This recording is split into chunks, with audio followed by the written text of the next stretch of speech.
भाऊ, काल बदलापुरामध्ये अतिशय निंदनीय अशी घटना घडली. बसमध्ये एका बालिकेवर अत्याचार करण्यात आला.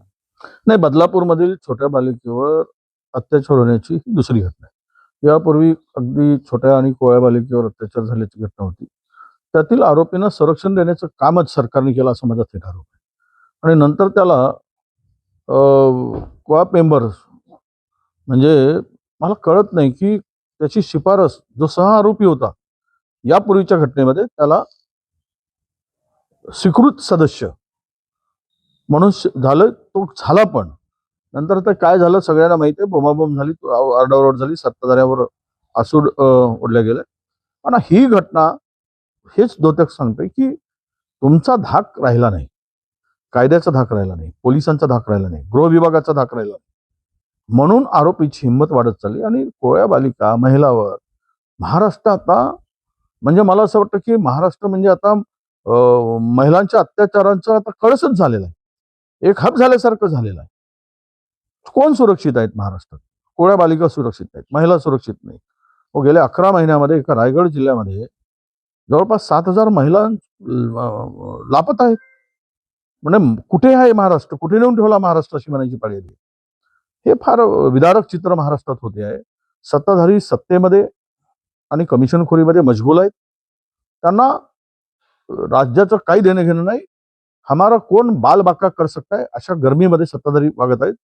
त्यामुळे महाराष्ट्राला वाऱ्यावर सोडलाय अशी परिस्थिती आत्ताची निर्माण झाली आहे. घेत आहात की बाजूला? नाही नाही नाही, ते सोबत आहेत. त्यांनाही सत्तेतील वाटा मिळणं आणि माझ्याशी त्यांच्या अशी ते स्पष्ट भूमिका त्यांनी सांगितली की आम्ही विजय भाऊ बरोबर आहोत. आम्हाला विजय भाऊंच्या सोबत काम करायचं आहे आणि म्हणजे पक्षामध्ये नाही तर महानगरपालिकेमध्ये. तो विश्वासही त्यांनी आमच्यावर दाखवला. त्यामुळे ते सोबत असणार असं माझी ठाम भूमिका आहे. जयपूर नगरपालिकेमध्ये जो काही तो सत्ता स्थापनेचा संघर्ष पाहायला मिळाला, जो पेच निर्माण झाला होता काँग्रेसमध्ये, तो सुटल्याच्या बातम्या येत आहेत. नेमका काय आता परिस्थिती आहे आणि काय फॉर्म्युला निघालेला? नाही, आता आम्ही आज गट स्थापन करतो. गटनेता जवळपास फायनल झालेला आहे आणि शेवट सत्ता मिळवण्यासाठीच आमच्या सगळ्यांचा, सत्ता मीन्स काँग्रेसचा झेंडा फडकवण्यासाठीच आमचा सगळ्यांचा प्रयत्न राहिलेला आहे. माझी भूमिका तर ती स्पष्टपणे मी मांडली आहे. कोणाला काय वाटतं त्यापेक्षा, कोणाला सत्ता किंवा जवळचा ह्यापेक्षा काँग्रेसला महानगरपालिकेमध्ये आमच्या विकासासाठी, शहरासाठी, शहराच्या सर्वांगीण विकासासाठी, शहरातील मूलभूत प्रश्न सोडवण्यासाठी तिथे काँग्रेसचा झेंडा फडकवा अशी आमची भूमिका होती, माझी भूमिका आहे. आणि म्हणून मला वाटतं की आज गटनेता झाला की महापौराचा वादही संपलेला आहे. महापौरही आता कोण होणार हे पण जवळपास निश्चित झालं आहे. आज मला घोषित करता येत नाही आणि स्थायी समिती कोणाकडे असावी, काय असावं, हे सर्व झालेलं आहे.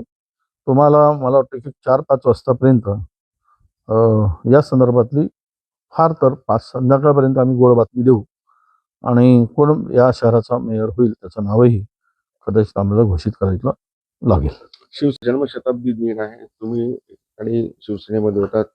संपर्क कसा आला किंवा काही आठवणी आहेत तुमच्या? बाळासाहेब होते. मी आता तर मला काँग्रेसमध्ये येऊन 25 वर्ष झाले. सुरुवातीचा काळ जो होता, बाळासाहेबांनी कधी जात पात धर्मपंथ मानला नाही.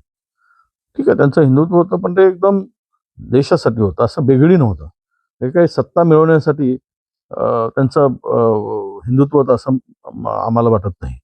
कारण आत्ताच्या अलीकडे पाहतो की कोण शंकराचार्य, ही जर भूमिका हिंदुत्व माध्यम म्हणून सत्ता मिळवताना हिंदुत्व आणि हिंदू म्हणायचं आणि सत्ता मिळाल्यानंतर जी काही यांची भूमिका आहे म्हणजे केवळ हिंदुत्व यांचं चहा पुरतंच राहिलं आहे, चहा आणि बिस्कुट पुरते अशीच परिस्थिती राहील. पण बाळासाहेबांचं काम जे होतं त्यांना कधी कुणाला जात विचारून, धर्म विचारून हे केलं नाही. जी भूमिका होती ती रोखोक होती. आणि बाळासाहेब तर मी गडचिरोली जिल्ह्यामध्ये काम करत असताना त्यांच्या सभा घेतल्या. मी अत्यंत दुरून दिसलो की बाळासाहेब मला माझ्या नावापेक्षा मला नक्षलाईट म्हणून आवाज द्यायचे, हे नक्षलवादी म्हणून मला बोलवायचे.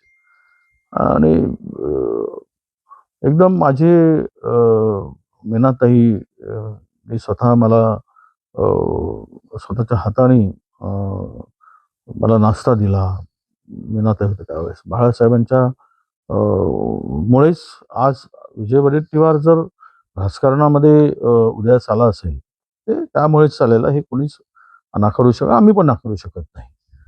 पण बाळासाहेब जेवढे कठोर होते तेवढे मनाचे हळवे पण होते. आणि